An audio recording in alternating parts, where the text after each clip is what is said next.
Hey, I'm Stephen Wenner, and I'm coming to you with the January numbers of what's been going on in the San Diego real estate market. So, before I start on that, we are dealing with the devastating fires that are going on in LA County.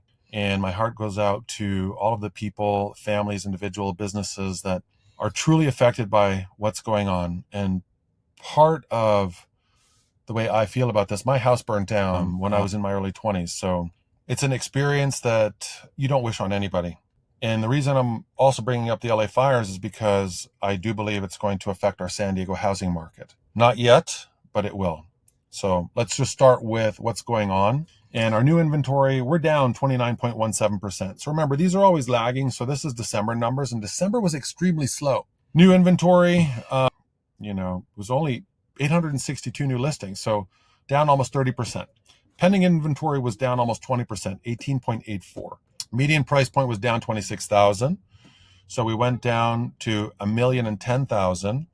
And if you remember, just a couple months ago, roughly we were at 1,050,000. Days on market, things were sitting a little bit more in December, up 11 days, sort of 40 days, months of inventory because we had a 30% reduction. We're down to 1.6 months of inventory, which is extremely low. If you follow me every month, I always mention that a traditional buyer seller market is about 4 or 5 months of inventory, meaning absorption, if one more house didn't go up for sale. So in total, we're down 21%. So we had 3,389 homes for sale for millions of people. Now, what do the LA fires have to do with San Diego? Obviously, proximity. Orange County, Riverside, San Diego, we don't have enough inventory or rentals for everyone that's displaced. So what will that do to our market? And if you just take traditional supply and demand, basic functional of economics, when we went through the fire of our house, you get a rental initially, right, through your insurance company, find a place to stay. Right now, I'm not sure how that's happening in LA with the total displacement.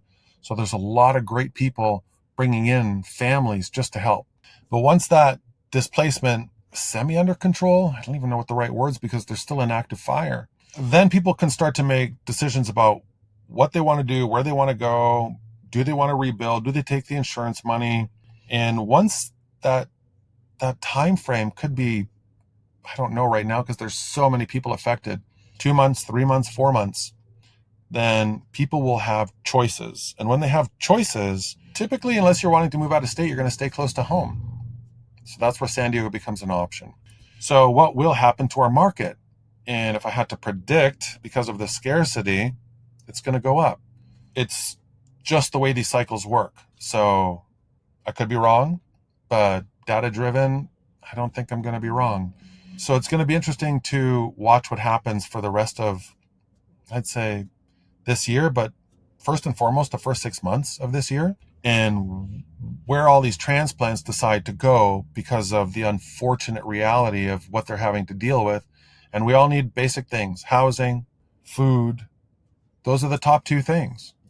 So I wish I didn't have to bring that into this reality and we could just talk straight real estate, but that's not the case. And I'm always going to bring what I believe are the gaps that we have to look at, because those gaps will be filled with all of a sudden a rush down to San Diego. And the gaps are, we have a housing shortage as well. So does that gap become something that literally closes up and out and we run out of inventory? Kind of like what happened in the COVID times, right? Nobody wanted anyone in their home, so no one put them on. And then the interest rates were cheap at that time anyway. But then everybody started just going after what they could, and then we had bidding wars. So we'll see what happens in the month of February, which will tell the month of January, right? Always a lagging indicator. But if you appreciate what I'm sharing over here and you want to have a real estate discussion, whether it's thinking about buying, thinking about selling, or just pre-planning for the future, never hesitate to reach out.